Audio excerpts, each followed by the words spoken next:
अच्छा डॉक्टर साहब, इसकी अगर हम बात करें, जैसे कहते हैं जी मेरा जिस्म मेरी मर्जी, उसको लोगों ने समझ लिया कि भाई अब औरत जो है वो ये चाह रही है कि बस मैं सड़क पे जो मर्द मिले तू इत्थे आ किधर जा रहा है, वो इसलिए कहती है। हालांकि उसका सीधा सीधा है कि भाई मेरा जिस्मानी इस्तेहसाल ना हो, जी। मेरा फाइनेंशियल इस्तेहसाल ना हो, जो भी चीज़ें हो मेरे हाथ में हो, मेरे कंट्रोल में हो। हम यहाँ देखते हैं कि एक बेटे की ख्वाहिश में 9 बच्चों की लाइन लगा देते हैं। मेरे सामने की एक फैमिली है जिन्होंने, वो औरत इतनी वेयर डाउन हो गई, और लोग इस बात को समझते नहीं है कि जैसे आपने भी थोड़ी देर पहले भी कहा कि प्रेगनेंसी एक बहुत ही पेनफुल मरहला है।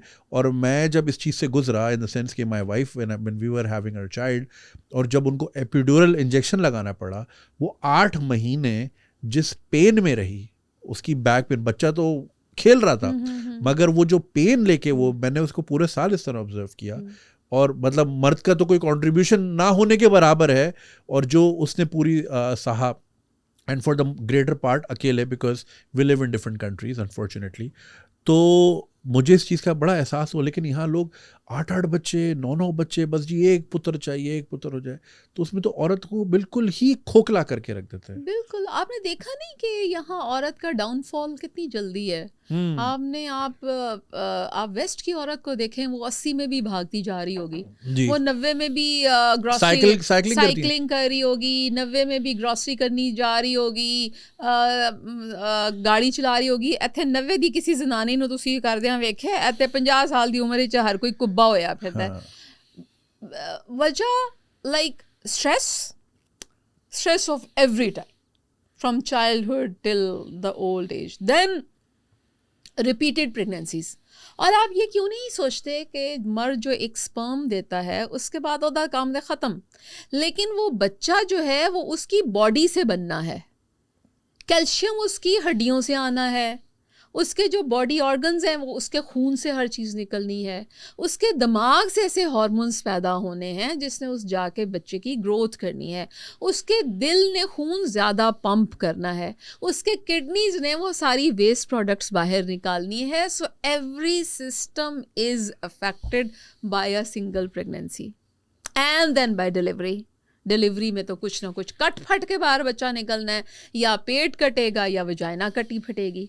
ठीक है, लोग समझते हैं normal delivery. Can you imagine, people don't think that how small is the vagina is just like a small tunnel, and उस टनल से अगर 4 किलो का बच्चा, आप किसी भी टनल से 4 किलो खींच के तो देखें, जस्ट फॉर एग्जाम्पल आप खींच के देखें, एक टनल लें प्लास्टिक की जो थोड़ी स्ट्रेचेबल हो, और उस स्ट्रेचेबल से आप 4 किलो का बच्चा निकाल के दिखाएं, तो फिर आपको उसमें ब्लीडिंग होती है, उसमें बहुत कुछ ट्रॉमेटाइज होता है, उसमें पेशाब और पखाने की नालियाँ मुतासर होती हैं। नतीजतन हर औरत हर प्रेगनेंसी के बाद डिटीरियोरेट होती है। Every pregnancy takes tax from the body.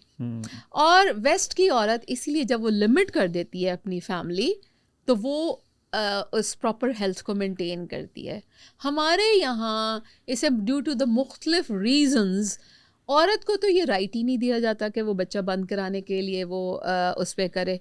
वो एक तो ये कि औरत को ये राइट नहीं दिया जाता कि वो कॉन्ट्रासेप्शन अपनी मर्ज़ी से करे, फिर उसे बंद कराने का इख्तियार नहीं दिया जाता, फिर फैमिली छोटा रखने का इख्तियार नहीं दिया जाता। सो एक तरफ तो बच्चे उसकी ज़िंदगी को चूस रहे हैं ब्लॉटिंग पेपर की तरह, और दूसरी तरफ आप मेरा जिस्म मेरी मर्ज़ी को आपने बना दिया है ओनली द सेक्शुअल डिज़ायर्स और द सेक्शुअल इंडिपेंडेंस। कितनी औरतें हैं जो मर्दों को रेप करती हैं?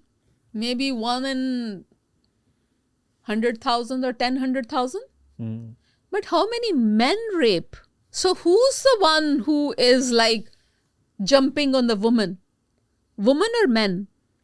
तो फिर सेक्सुअल डिजायर्स किसकी हुई?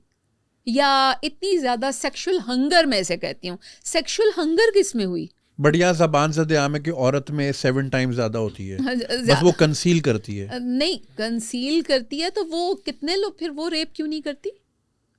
वो उस रेशो से वो मर्द को रेप क्यों नहीं करती? वो उस रेशो से पॉलीगेमी क्यों नहीं करती? वो क्यों एक मर्द से मार खाती रहती है? वो क्यों उसको धक्का दे के एक दूसरे के साथ जाके शादी क्यों नहीं करती? मर्द है जो पॉलीगेमस है, मर्द है जो रेप करता है, मर्द है जो उसकी मुख्तलिफ यानी हर वक्त जो है उसे अनवांटेड तरीक़ों से भी, या जो मुख्तलिफ चीज़ है। तो आपने जो मिथ्स बनाई हुई हैं ये औरत को रिड्यूस करने के लिए बनाई हैं। 7 टाइम्स ज़्यादा, 7 टाइम्स उसका प्रूफ तो दें कि वो कर क्या रही है। वो 7 टाइम्स अगर वो कंसील कर रही है तो कितना का कंसील करेगी 7 टाइम्स ज़्यादा के लिए? और फिर अगर मेरी मर्ज़ी में वो बाहर निकल गए, उसने कहीं नंगा पटंगा होके फिरना है, तो वो नंगा पटंगा होके, इसका मतलब है कि आप उसको समझते हैं कि उसके पास मॉरल वैल्यू भी नहीं है, या वो या आपने उसे स्टिक की मदद से सीधा रखा हुआ है। या जिस दिन अब ये बताएं कि आपके अब्बा ने क्या आपकी अम्मा को स्टिक की मदद से सीधा रखा था? और जब अब्बा मर गए थे, क्योंकि ज़्यादातर मर्द हजरात की पहले डिमाइस हो जाती है और औरतें उनसे 10-15 साल ज़्यादा ज़िंदा रहती हैं, तो अब्बा के मरने के बाद अम्मा कितनी का आज़ाद हुई थी? कितने बंदों को जाकर उन्होंने पकड़ लिया था? So give any data where you can prove कि मेरा जिस्म मेरी मर्ज़ी का मतलब ये है कि डोंट रेप मी। मेरा जिस्म मेरी मर्ज़ी का मतलब है कि don't do incest with me, don't put acid on me, don't produce so many children with me, don't traumatize me, don't financially abuse me, don't verbally abuse me, don't physically abuse me, don't disrespect me। ठीक है?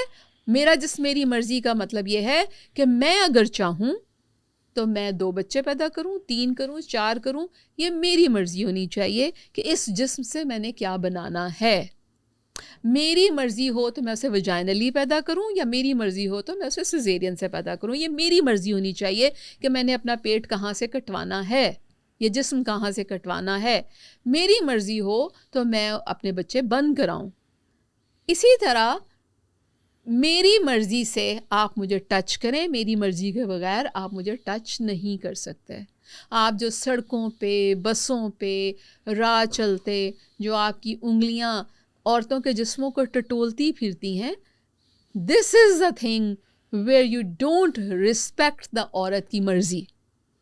औरत की मर्ज़ी के साथ, respect के साथ आप आगे आएँ, उसको इन्वेड ना करें। वो कहते हैं बाहर निकलिए हाथ तो लगेगा जी, क्योंकि हाथ तो मैं कंट्रोल नहीं कर सकता। हाँ, आप जो आप हम ये मर्द रोबोट नहीं होते ना। हाँ, वो वही तो वही बात है कि वही बात है, रोबोट नहीं होते, तो इसलिए वो हर वक्त वो जो पागल कुत्ते होते हैं जिनकी राल बह रही होती है और हर आते जाते को काट लेते हैं, वो शायद मेरा ख्याल है इसी कैटेगरी में आते होंगे।